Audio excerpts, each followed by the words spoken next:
1 week season. Hey, and welcome in, OWS fam. So glad you are with us.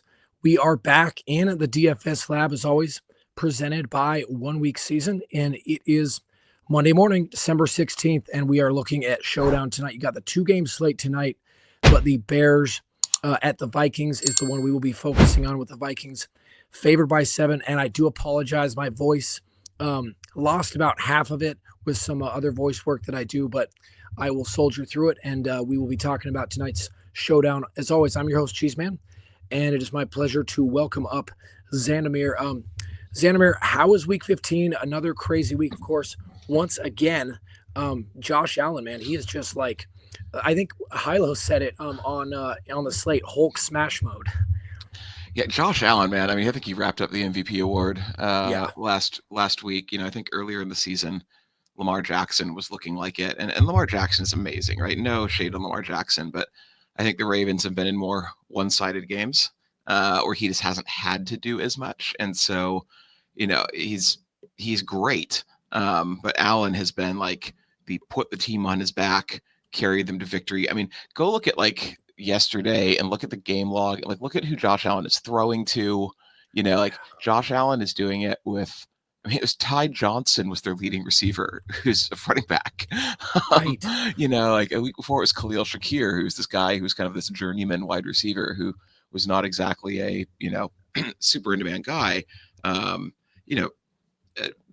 For as good as he is, I would argue that that Lamar Jackson has more talent around him in the receiving core, and Josh Allen's kind of getting it done with like mostly journeyman, and that's just, it's amazing. And the Lions defense, man, they've suffered some injuries and they are not looking as good.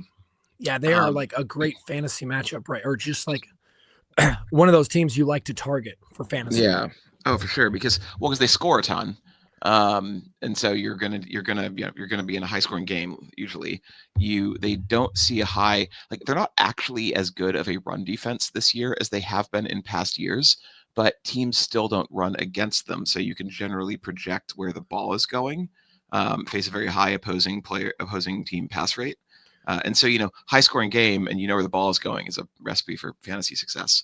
So yeah, the week was okay. It was slightly flat. I don't know if it was slightly up or slightly down, but we talked on the show yesterday with Hilo about how this week for me was a very narrow week in terms of where I wanted to target. I said I liked Buffalo, Detroit, I liked Miami, Houston, and then there was a big drop in sort of tiers, and then it was some other games behind it. And so, roughly half my exposure was Buffalo, Detroit, roughly half was Miami, Houston, slightly under half in each of those, and then some sprinkles of a couple other spots. And you'd think that when you have half your exposure on one game and that game goes absolutely nuts for what was it, 80 points ish, you think you do well. And it's just, it goes to show that winning GPPs is hard, right? Like you nail a lot of spots, and it's still hard to get every last piece right. I didn't have Brian Thomas Jr., who I somewhat infamously now said was the worst play on the slate. So haha, and it's like,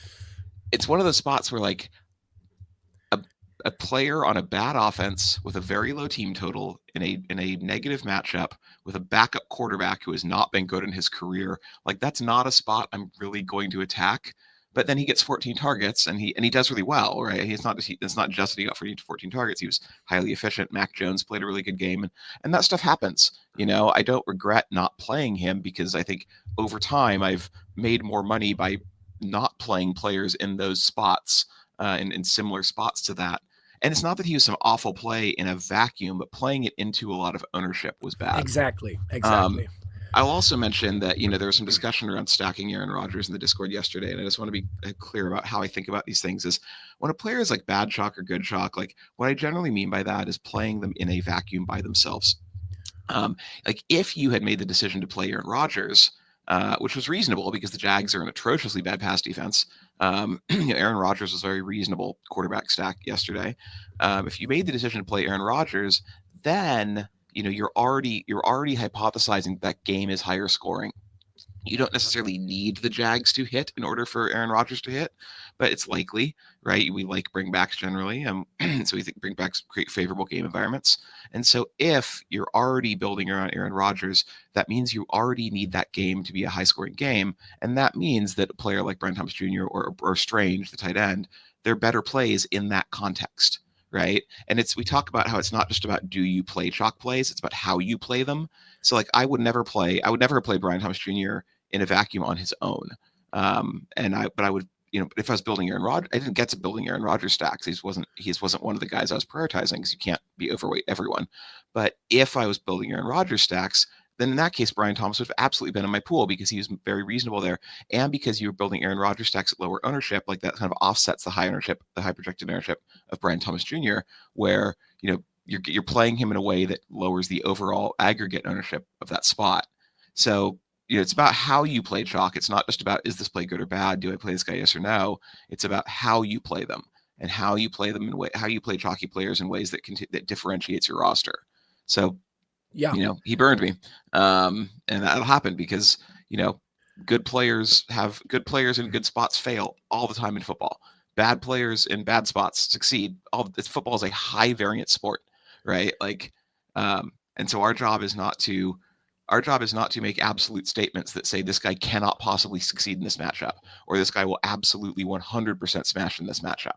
Look at Derrick Henry. I mean, what an amazing spot he was in, and it just didn't work out. He didn't get the end zone, and it just didn't happen. Good players flop in bad spots. Like, our job is not to say that players will smash or will not smash. Our job is to say, here are the most attractive spots on the slate, and here's how to think about playing this game strategically. We can't predict outcomes either, right? Exactly. We can't, I'm not in the business of saying this guy's going to have a good game, this guy's not going to have a good game. I'm in the business of saying, based on what we know, which is around, we know things about the matchup, we know things about the price, we know things about projected ownership. Based on those things that we know, what do we think the right strategy is, right? Our game is a game of strategy. It's not a game of knowing if a player is going to catch footballs, because we can't know that. Our game is a game of strategy, and it's about adopting the right strategy week after week. And if we do that consistently, we'll be winning players, right? So exactly. Yeah. And I just think what you said is so important, because we can be such prisoners of the moment, and you can't say after a result has already happened, oh, they were a good play because now we know the result. Like at high ownership, Brian Robinson, like you said, the team Thomas. total, Brian Thomas, with the team total, with the matchup and high ownership, in terms of process, it's smarter to fade that play, even though, again, he had not only a good game, he had a 95+% outcome. But you can't just say because he had a good game, I should have played him in hindsight. That's just not a smart way to play long term. Yeah, well, the thing is, it doesn't give you anything going forward, right? So if you say I should have played Brian Thomas, I should anyone I shouldn't have played Derrick Henry. What does that tell you? How does that affect your decision making process going forward? Exactly. All that really tells you is and you see it every week, right? Every week some chalk plays hit, some chalk plays fail. And you see some people say, oh, I should have played this guy. It was so obvious. Well, okay, why? Because he was chalk, because he projected well. But there's other guys who project well that fail. And every week it's either I should just play the good plays. Duh. I just shouldn't overthink it. But the flip side of that coin is you say, what a donkey I was playing into that play at really high ownership. Obviously I should have faded that really high ownership when a high owned guy fails. And so it doesn't give you anything to go off of going forward in terms of how you make decisions differently for the next slate, right? You have to make those decisions before the cards are flipped over, right? We can't know outcomes when we make those decisions. And so, yeah, when you wait to see what happens and then say, oh, duh, he was a good play, or, oh, duh, obviously Derrick Henry was a bad play yesterday because he didn't score a bunch of points. Well, he could have, right? And Brian Thomas Jr. had not just a big outcome. Brian Thomas Jr. scored more fantasy points than any player has scored against the New York Jets in the past 3 years. So, yeah. I mean, those kind of outcomes are going to hit sometimes. My strategy personally is not to play into trying to hunt for those kind of outcomes at high ownership. If you can hunt for those kind of outcomes at low ownership, cool, because then you're really differentiating from the field and you're beating a bunch of people when you get it right. But the risk you're taking is different depending on ownership. So I don't know. It's a hard spot, right? Like, I mean, you're gonna in DFS, you're going to play highly on plays that fail. You're going to play highly on plays that succeed. Either you're going to fade highly on plays that succeed, and you're going to fade highly on plays that fail. It's easy to feel really, really sharp when you're like, oh, I didn't play this guy and he failed. Haha, I'm so smart. And it's easy to feel like, oh, I didn't play this guy and he had a huge game. Like, oh, what an idiot I am, right? Or how stupid I was to not play that guy. But like, you can't think that way, right? Like, because this is such a highly variant game that's going to happen every single week. And, you just need to figure out what your process, your strategy is. And again, like, there's different strategies that are viable. We talk about this all the time. There's more than one way to win in DFS, right? Like, so there's players out there who are consistent winners, and they generally play much chalkier plays, much chalkier lineups. There's players out there who are consistent winners. Utica is a great example. Utica just basically never plays chalk, and he says one of his paths to winning, one of the reasons he wins, he's not afraid to just not play the good plays, and he loses a lot because of that, because he just fades a lot of chalky plays, and then they go off, he loses. But it's the what do you win when you win? Well, when he hits, he wins everything. And he has the bankroll to sustain those swings, and more importantly, he has the discipline to sustain those swings. So that you can build a strategy that works either way, or somewhere in between.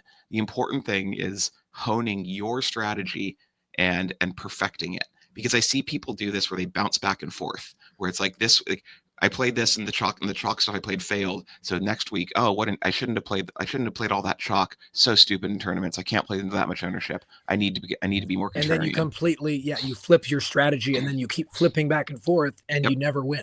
Then the next week the chalk smashes, and you're like, oh, what an idiot I was. I should have played the best plays. Yeah. And it's like, at the end of the day, you can't win like that. At that point, you're just throwing darts at a dartboard and hoping to get lucky. And you may as well just buy lottery tickets, because it takes less time. Right. It's easier to go to the corner store and buy lottery tickets. You don't spend all this time invested building lineups. It's better to pick a strategy that works for you, that you feel is right for you, and work on honing it and perfecting it until you can execute it really, really well. Because there's more than one strategy to adopt, and people are like, what's the right strategy? What's the right strategy? What's the right, and it's more important to say, this is my strategy, and then execute it really well, perfect it, because it takes practice. Right? Like, work on honing it and perfecting it till you get to the point where you can do it in your sleep. And then you're going to start seeing, better, consistent results. Yeah.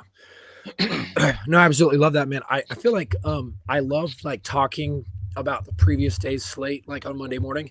Maybe next year we should do like a show. Who knows if it'll actually happen, but it's like almost like a Monday morning quarterback style show, where it's like, let's talk about the day, but also talk about theory. This is, I love this. The decisions that go into the slate, right? So like the decisions that go into the slate are important, I think. And, I think I like helping people think through the strategy of the game. And that's a hard thing, because especially with football, so many players of DFS are really passionate football fans, right? And they love football. They love watching football, which is why they get into DFS. And they think, oh, now it's like fantasy football, right? Like, you play it because you like football. Most people. Yeah. The problem is that, and this upsets people. This upsets people to hear and to know. Succeeding in DFS is not about knowing football. Now, does it help? Does it help? It absolutely can, right? Like, it absolutely can help knowing football really well.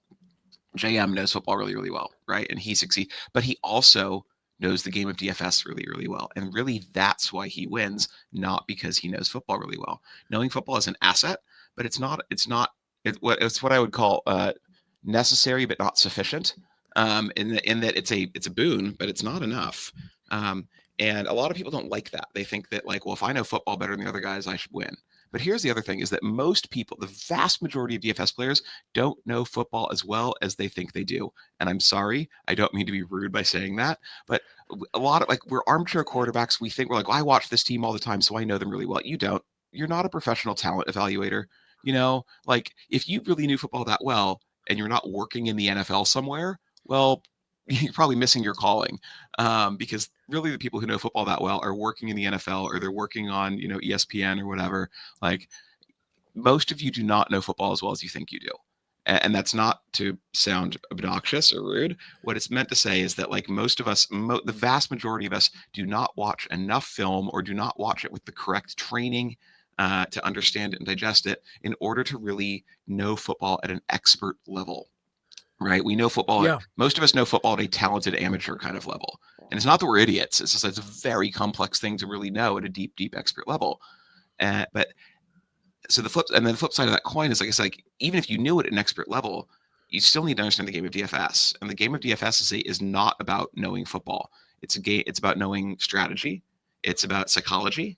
It's about economics, right? It's about like math, but it's not about knowing football. You know, like there are people out there who are very successful in DFS who do not watch the sports. I'm one of them. Who was that one guy? Who was that one guy? There was a guy who just crushed DFS for like 3 or 4 years. Then he pretty much disappeared. And he didn't. He was really good in NBA. Like, man, I forget. Like, he lived in like Boston or something. But anyway, a lot of really successful DFS players, like, they are more like math and data people than even really knowing the sport. Yeah, and I mean, like, I don't watch much football. You know, I watch a little bit, but I don't watch a lot. You know, and does that make me a worse DFS player? I don't know. Maybe there's probably some things I could glean from watching football more. But I also realistically, like, I only have so many hours in the day. And for my style of play, my time is better invested not watching the games, but doing other things, pouring into the data, right? Like, that's my style of play. And that's where my time is better invested in a way that benefits me more than sitting there watching games. Other people will say that they watch games, they get on, like JM, Hilo, Mike. They are guys who know football at a really expert level. They also know the game of DFS really well. But they can get more from, like, say, watching tape, watching film than I can. But like, you can be successful. Like I said, I've been playing DFS for over 10 years now, and I've been successful at it. And I don't watch the game. And I watch no NBA, and I'm a good NBA DFS player, and I watch no NBA. I've never watched a basketball game in my life. I'm not a full. I love that. Not a full one start to finish. I'll catch, if I'm like at a place with the TV on, I'll catch little bits and pieces. But I have not once in my life watched a basketball game start to finish. And there's people who don't like that, right? There's people who think that that's like not pure. That's not the spirit of the game, and that's okay. And I understand that. Like, I understand that it would be awesome if there were a game out there that catered to people who are just true fans, where their knowledge of the depth of the game as fans enabled them to be successful. But it's not DFS. Yeah. Not in 2024. Maybe it was 5 years ago, but it's not now.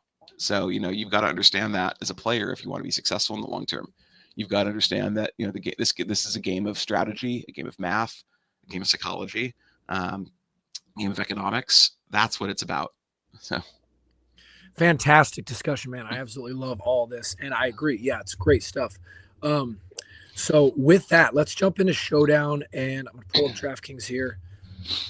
Excuse me. Bears, Vikings. How do you look at this game? Vikings are 7-point home favorites, but of course it's a divisional matchup.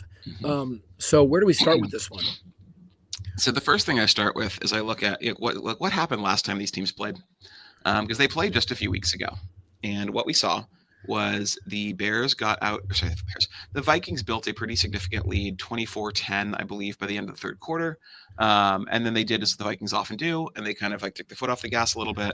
And the Bears managed a last-minute comeback.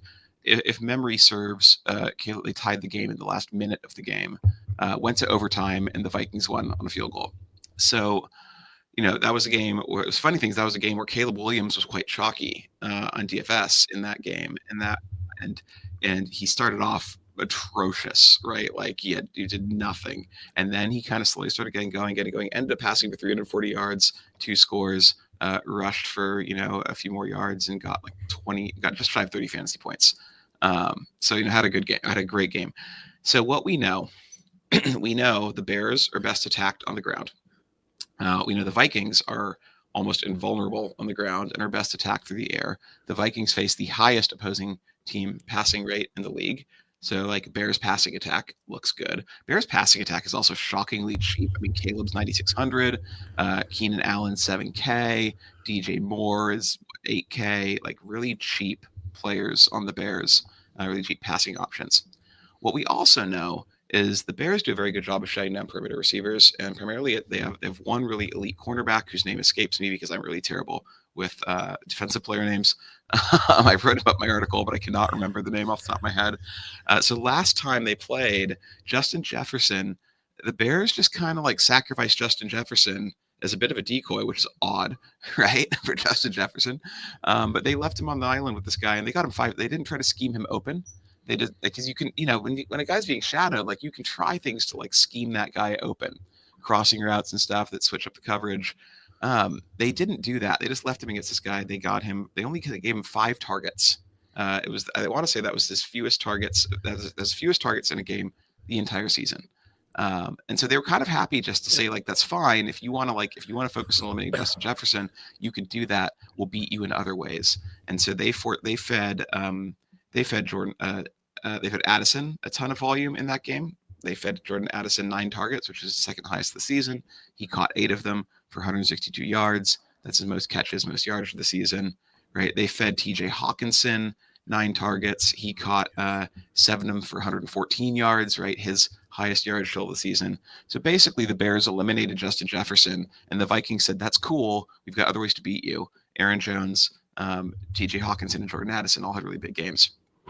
So the questions to me, there's a couple questions here, which is, one, will the Vikings do the same thing?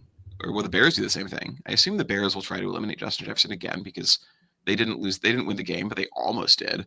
And Justin Jefferson is clearly one of the top 4 receivers in the NFL, so it makes sense to try and mitigate him. Will the Vikings adopt the same strategy in response? More than likely. I mean, they're going to run a lot. They're going to focus on, I think, Addison, Hawkinson. Will the Bears be able to run at all? Unlikely. The Bears' run game has not been great all season, right? Like, their offensive line play is bad. DeAndre Swift's averaging under 4 yards a carry as a result. DeAndre's just coming into this game questionable, banged up with an injury.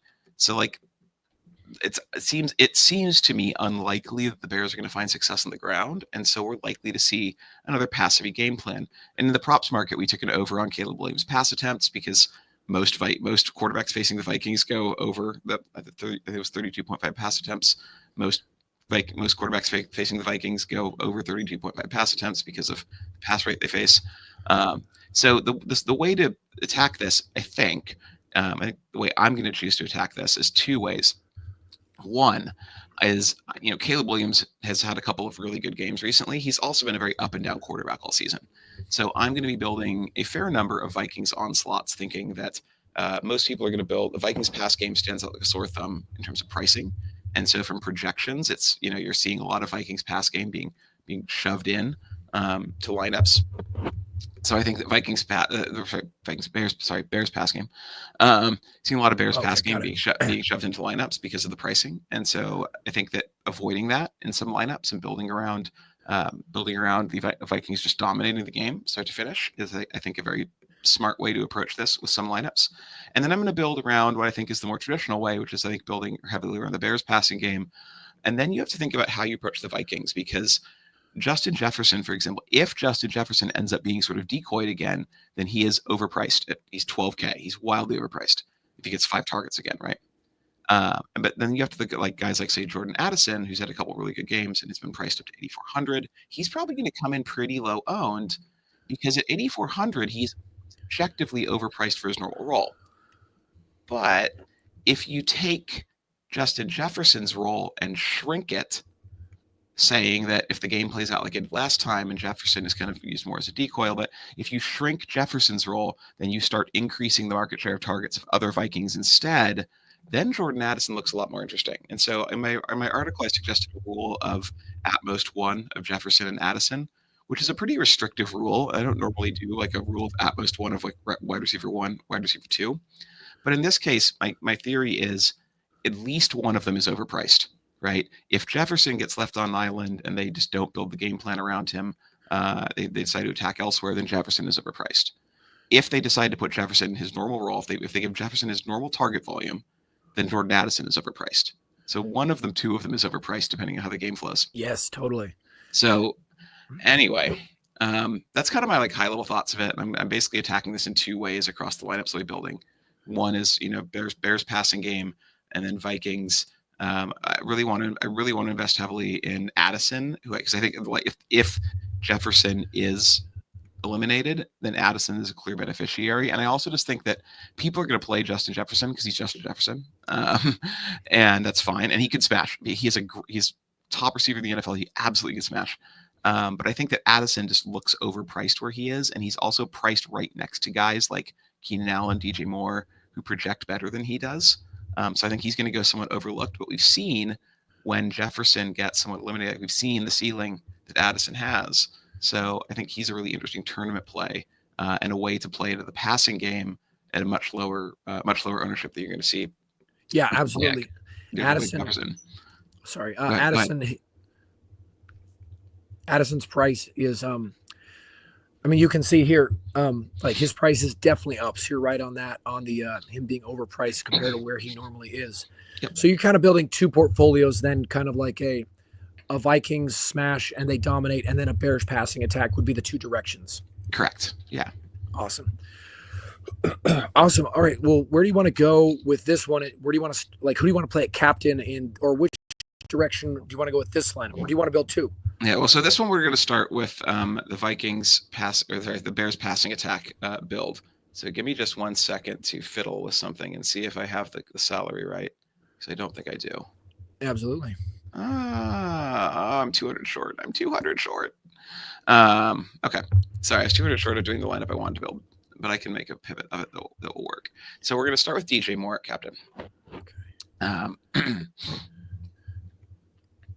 And so, like I said, this line is based around, Bears passing attack, right? DJ Moore is the highest ceiling pass catcher on the Bears, I think, right? Like Keenan Allen has shown a couple of really big games, but Keenan Allen is not, it is at this point in his career, he's a relatively low ADOT, guy. He's not. His chances of reaching 100 yards are pretty low. Right, DJ Moore has 200-yard games with Caleb Williams already, as well as a 97-yard game. I think that Keenan Allen has more red zone equity, and so he's a great play. I like Keenan Allen a lot, but I think that DJ Moore has more ceiling clearly. So we're going to start with DJ Moore, and then we're going to go Keenan Allen. We're going to go essentially a double stack, a double passing game stack. Now, I generally don't like to use a third pass catcher from a team if I'm running winning captain. And so the theory goes here that if you have a pass catcher at captain, in order for them to outscore their quarterback, you need a disproportionate portion of the offense to flow through that guy, which thus means less to go around for the other guys. So like I wouldn't play DJ Moore captain with Keenan Allen and Rome Odunze, because if all three of those guys hit, it likely means that Caleb Williams is the highest scoring guy of that group, not DJ Moore, right? So you can do it with a cheaper captain where you don't need the cheap captain to be the highest scoring guy. You just need the high point per dollar. But if you're playing a more expensive receiver, I generally have a rule that's at most one other receiver on the team, because you need a disproportionate share of offense to flow through DJ Moore in order for him to outscore Caleb Williams. We're then going to put in Caleb Williams. And so these are my two favorite Bears pass catchers. They're the most steady, right? DJ Moore and Keenan Allen have shown the most consistency. Now, Rome Odunze has certainly shown upside in this offense, but Rome Odunze has 2 games over 20 fantasy points, 20 DK points, but then he only has 2 other games of double-digit DK points and a bunch of single digits. Like Rome Odunze is a talented rookie. He is wildly inconsistent. So I think he is fine as a tournament play, and I will be playing him. But I think that the 2 safest Bears are going to be Moore and Allen. And then Cole Kmet as well as the other Bear that I'm interested in. He has games where he has a couple of 10 target games. He also has 0 target game and a couple of 1 target games. So for Cole Kmet, it's less about can he catch the football when it's thrown his way, right? Like Rome Odunze just struggles to catch the football when it's thrown his way. Cole Kmet's caught 42 50 targets. He just vanishes from the game plan sometimes. He pops up and he vanishes, and he pops up and he vanishes. He's a great value play at 4,400. And interestingly, when you look at Showdown, you have to think about ownership a lot, and ownership is driven by point projections. And so what I often look at is where do major industry sources have guys projected? And Cole Kmet is projected for fewer points than I thought he would be, which is going to keep his ownership down. Like he's priced right around the kickers, slightly under, but he's projected materially under the kickers. So I actually think he's a great tournament play. I'm just not going to play him in this lineup, but I do want a lot of him because I think he's going to end up being quite low owned, and he has a low floor, but an awesome ceiling, and we like players with awesome ceilings. Absolutely.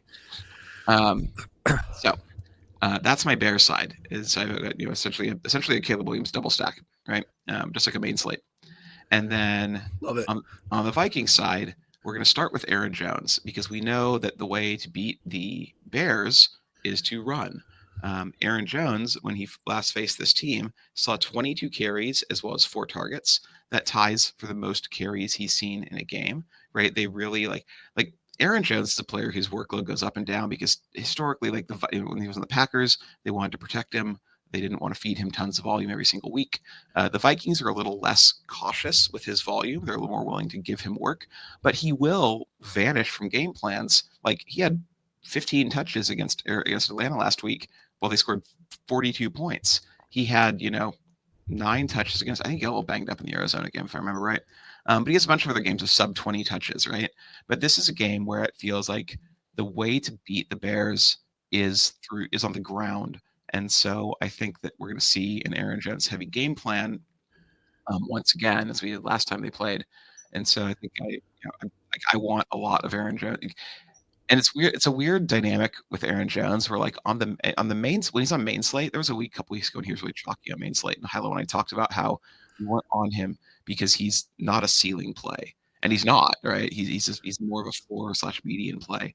But in Showdown, because we have so many fewer players to choose from, a floor/median play is a lot more valuable, right? Like getting to 20 points. If Aaron Jones gets 20 points, he's probably optimal. If Aaron Jones gets 20 points on a full slate, he's probably not optimal, right? So you got to consider the dynamic of the slate you're in. I just wanted to mention that in case people heard us kind of poo-poo Aaron Jones a couple weeks ago. Now here I am saying he's an awesome play. So the dynamics of the slate are different, right? There's fewer other running backs he's competing with. Absolutely. So Aaron Jones, we think that the Bears are going to adopt a run-heavy attack. We're going to then go T.J. Hawkinson, who I think T.J. Hawkinson, by the way, I think is just an amazing play. And I don't think this is not sneaking by anybody, right? He's going to be popular. If you look, I talked about kind of the weird salary dynamic between Jefferson and Jordan Addison, where one of them is overpriced.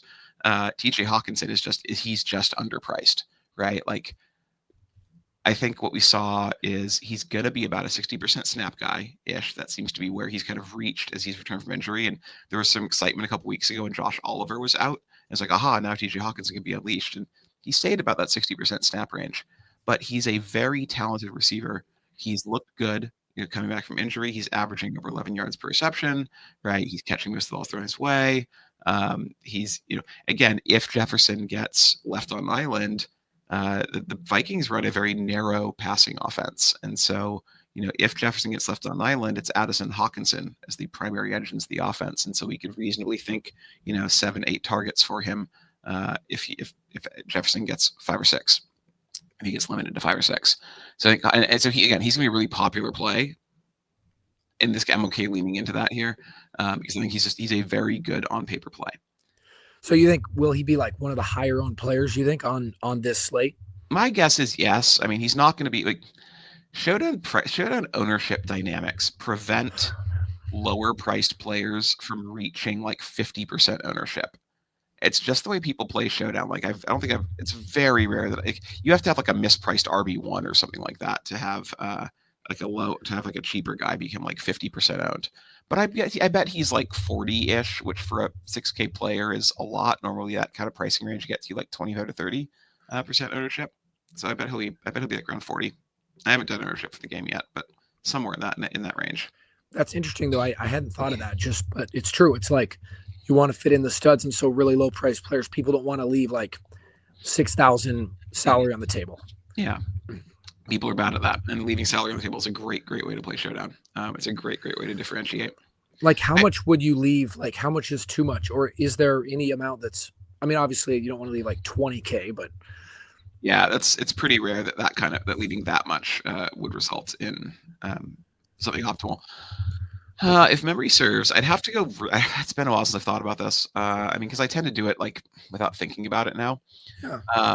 I usually set a rule of 80% as my minimum when I'm building an optimizer. So that's 40,000, right?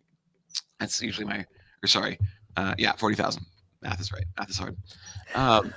That's usually where I set my floor. But then sometimes I'll set a ceiling, because every showdown, it's important to think about is like, first you want to think about how do I want to approach this in a way that makes me likely to win?